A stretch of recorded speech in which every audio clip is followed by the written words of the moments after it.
Assalamualaikum warahmatullahi wabarakatuh. Waalaikumsalam warahmatullahi wabarakatuh. KNPRI, Koalisi Nasional Perempuan Indonesia. Alhamdulillah hari ini kita berdiri lagi di sini di depan gedung Merah Putih KPK Jalan Rasuna Said untuk aksi reboan kita yang ke-9. Kita udah 9 kali berdiri di sini menyuarakan mulai dari yang kecil ya. Yang penting kita sebagai perkumpulan perempuan ya, perempuan Indonesia atau emak-emak tidak rela negaranya digerogoti oleh maling-maling, tikus-tikus ya. Karena banyak sekali ternyata kasus-kasus korupsi itu, betul nggak? Betul. Yang bukan belum terselesaikan, emang belum di follow up. Ya, terbukti laporan dari Bang Ubaidillah Badrun mengenai korupsi anak-anak Jokowi itu udah mulai dari tahun 2022, bayangin. Udah dilaporin ke sini. 2024 dilaporin lagi. 2025 itu follow up OCCRP dilaporin lagi. Ih, KPK-nya menem-menem wae. Ternyata ya, pimpinan KPK-nya itu yang sekarang itu tidak sah rupanya. Kenapa? Karena dia dipilih oleh panitia seleksi dari pemerintahannya Bapak Jokowi. Nah, jadi ini Prabowo harus Seleksi. harus mawas diri untuk semua pihak-pihak yang ada di sekelilingnya. Betul ya Ibu-ibu ya? Baik, sebelum mulai kita berdoa dulu seperti biasa supaya ya semoga hari ini giat kita mendapat berkah dari Allah Subhanahu wa taala dan bisa didengarkan oleh orang-orang di atas sana. Amin. Berdoa dipersilakan.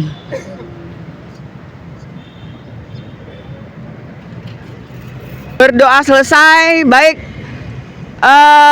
Kemarin persis kita dikejutkan dengan kasus korupsi Pertamina, betul? Betul. Saya lihat ini ada 7 orang yang tersangkakan ya, 7 tersangka ditetapkan. Mereka merubah Pertamax menjadi Pertalite. Oplosan. Jadi ya benar-benar ya negara ini ya, malingnya itu ya, pokoknya segala kemungkinan tuh dicoba, betul nggak? Nah ibu-ibu hujan kita pakai payung.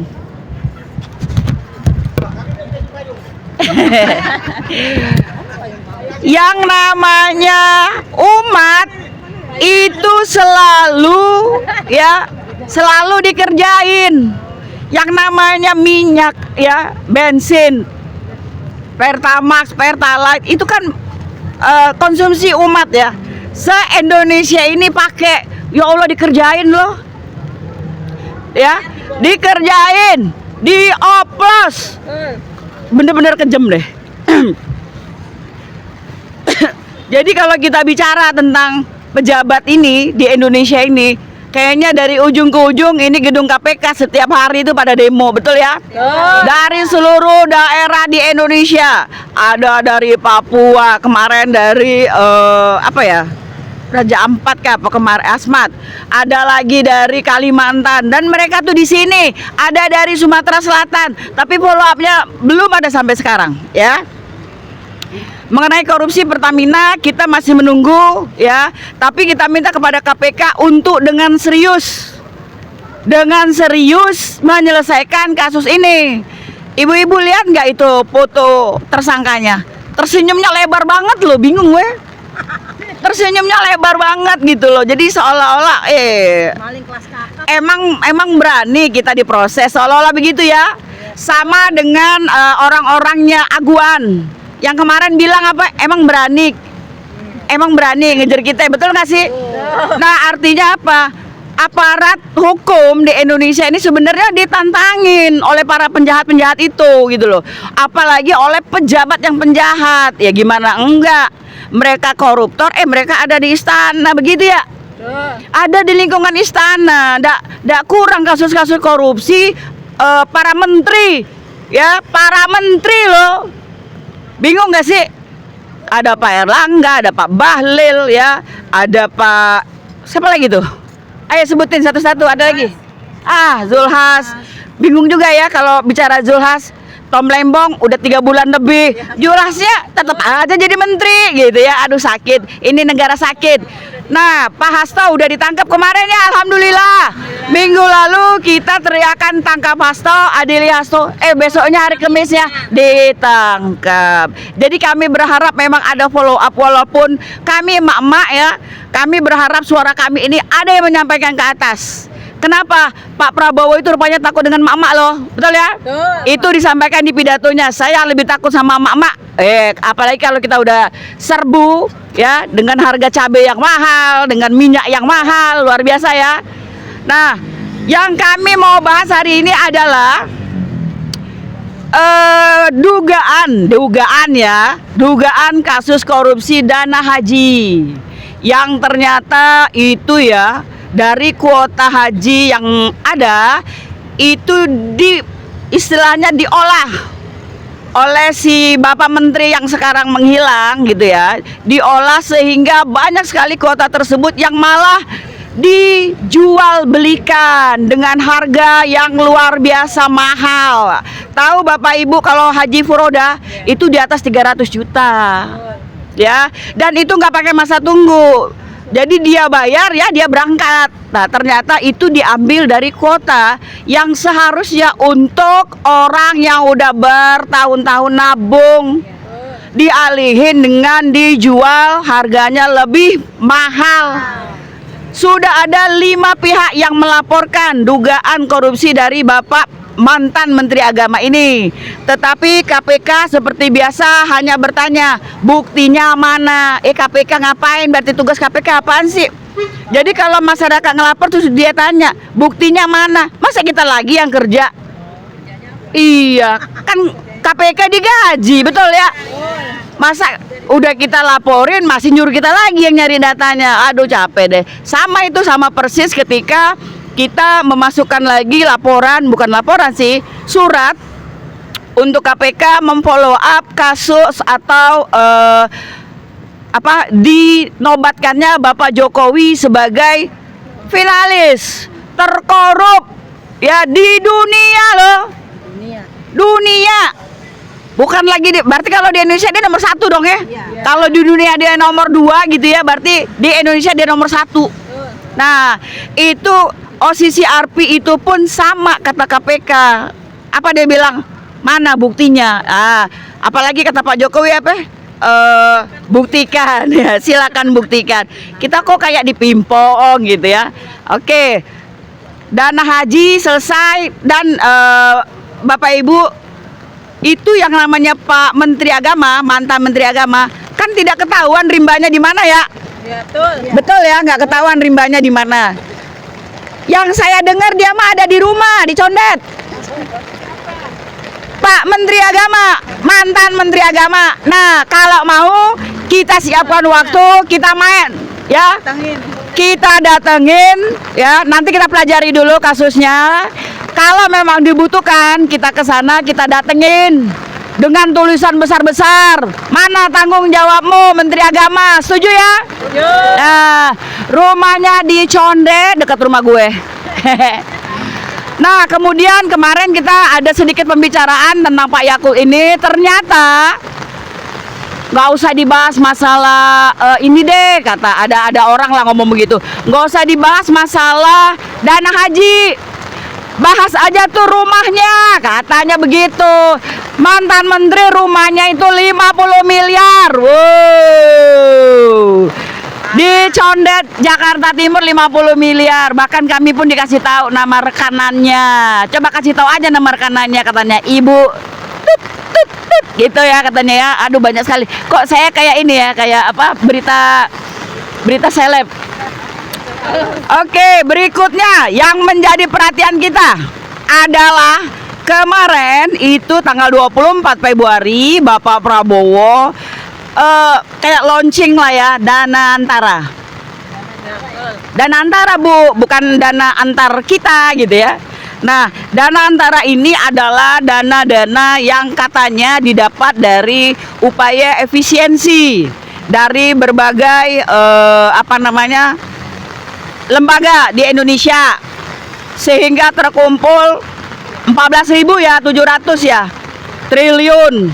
Nah, patut menjadi perhatian, makanya topik kita hari ini adalah warning untuk Yakut, Menteri Agama, mantan Menteri Agama, dan keep watching untuk yang namanya pelaksanaan dana antara.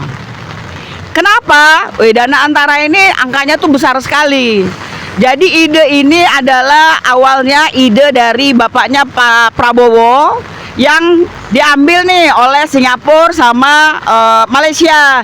Mereka sudah membuat, kalau di Singapura ada Temasek dan berhasil. Tapi kalau di Malaysia itu gagal. Ya, uangnya menguap. Nah, sebenarnya yang namanya dana antara ini adalah upaya dari Pak Prabowo untuk menaikkan investasi di Indonesia. Sangat bagus, betul ya? Betul. Itu sangat bagus. Nah, cuman aja nih, tapi ini masih note buat kita semua ya. Kita juga tidak menuduh ya. Tetapi kalau kita menduga-duga boleh dong ya, bahwa orang-orang yang ada di dalam struktur dana antara ini, nah ini nih, neng ting dong ding dong gitu ya.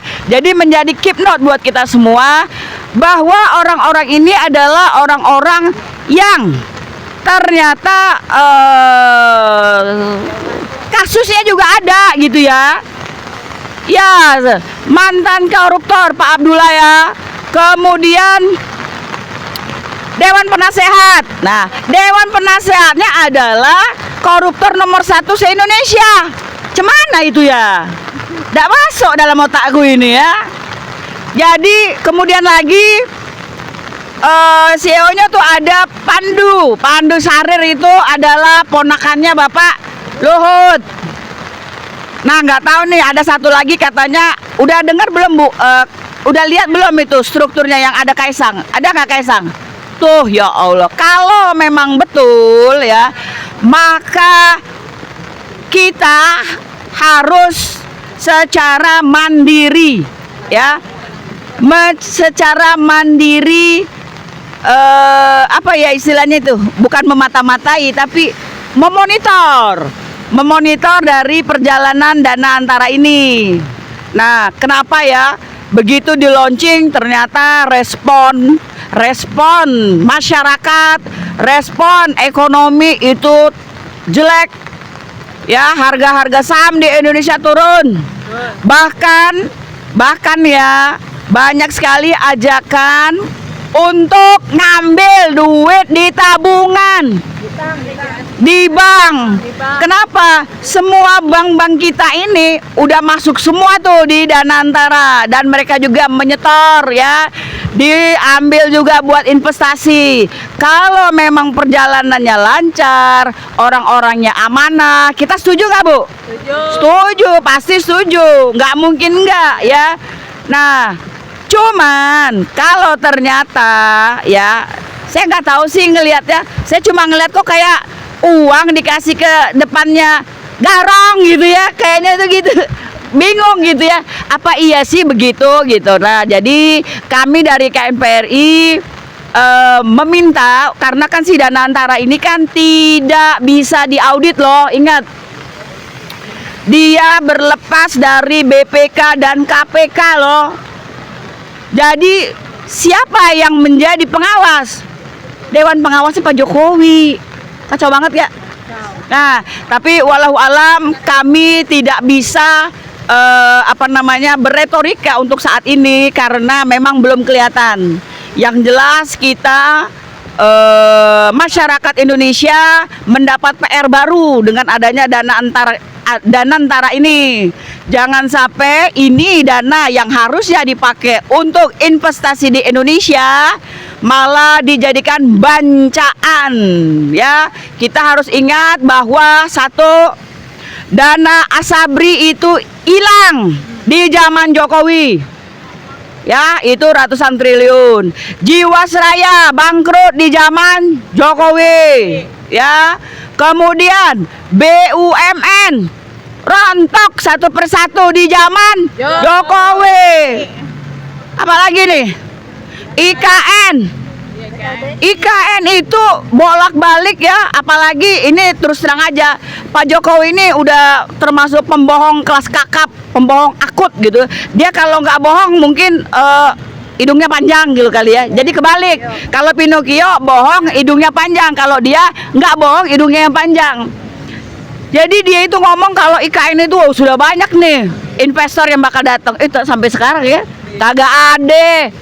Nah, jadi puluhan triliun itu menguap dan IKN itu akan menjadi tempat syuting film angker alias mangkrak ya. Kemarin ada wacana bahwa ada dianggarkan lagi untuk IKN, tapi buat apa lah Pak ya, kita belum penting-penting amat untuk ke IKN itu. Dan yang masuk IKN juga bukan orang-orang kita, nggak boleh.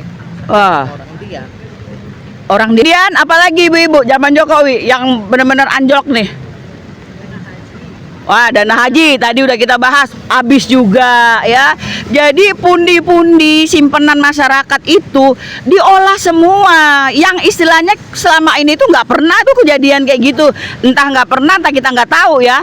Tapi di zaman Jokowi itu kelihatan di korupsi. Tetapi di zaman Prabowo lebih parah, uang dikumpulin dikasih. Silakan, monggo. Ini lebih parah sih sebenarnya. Cuman ayolah kita lihat ya, kita walaupun mak-mak ya yang katanya udah mak di rumah aja ngulek sambel, tungguin tuh suaminya mau balik, cucu lah gini-gini. Kayaknya kita nggak bisa tinggal diam ya.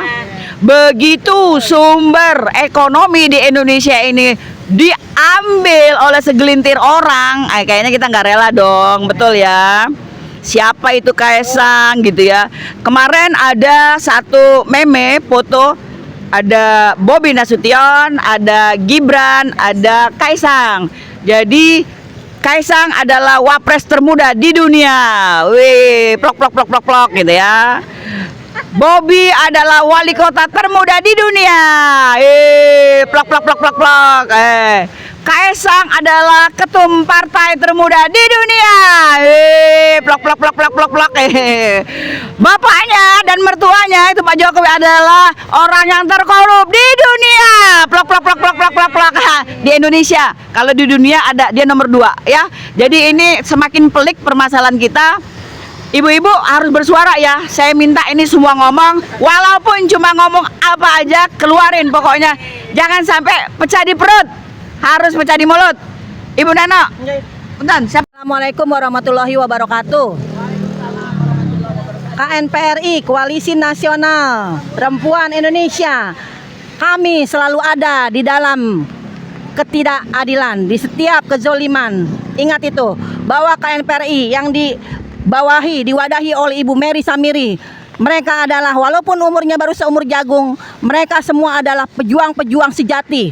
2018 saya dengan beliau sudah berjuang di belakang panggung. Benar Bu Mary?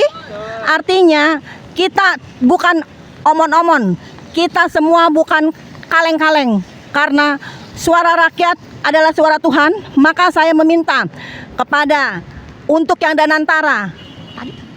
Danantara itu adalah proyek mangkrak, dipimpin oleh 3 orang yang merupakan proyek mangkrak.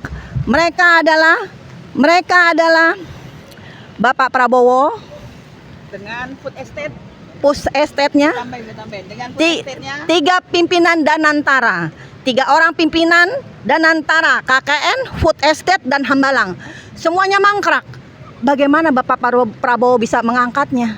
Masih banyak orang-orang yang pintar, yang cerdas. Di mana letaknya untuk menandatangani bahwa Danantara ini bisa aman? Apa jaminannya Pak? Jadi tolong Pak, jawab ini. Suara rakyat adalah suara Tuhan. Jadi untuk Danantara, semoga cepat diselidiki kembali, dikaji ulang. Itu benar atau tidak pimpinan-pimpinannya? Karena selama ini mereka mangkrak semua. Dan untuk yang kedua, dana haji, tolong itu secepatnya, namanya Yakul Khalid ya. Yang nggak punya tahu malu, yang nggak punya otak. Benar nggak Bu Mary? Segera cepat ditangkap. Ada juga KPK bilang setelah Hasto mereka akan menangkap Ibu Mega. Tolong tunjukkan bahwa kalian sanggup melakukannya. Jangan omon-omon aja. Itu untuk Ibu Mega. Panggil semua orang-orang yang bermasalah, termasuk dari rejim Jokowi, juga rejim yang sekarang ada di pemerintahan Bapak Prabowo. Jadi untuk Bapak Prabowo yang terhormat, yang saya banggakan. Sebenarnya saya tidak bangga karena Bapak ngomongnya ndas-ndasmu terus. Iya. Di mana letak ndasmu ya Pak ya? Anak kecil aja sampai Anak kecil sampai ngeledek Bapak. Iya betul. Di mana Pak? Apakah Bapak punya perasaan seperti itu? Padahal Anda semua digaji oleh rakyat. Sebenarnya itu gaji rakyat itu gaji makan buta atau makan gaji buta atau gimana? Ya kan? Jadi untuk pemerintahan yang sekarang, mohon perhatiannya, tangkap segera orang-orang yang bermasalah. Kalau tidak sanggup untuk Bapak Prabowo, silakan mengundurkan diri. Betul?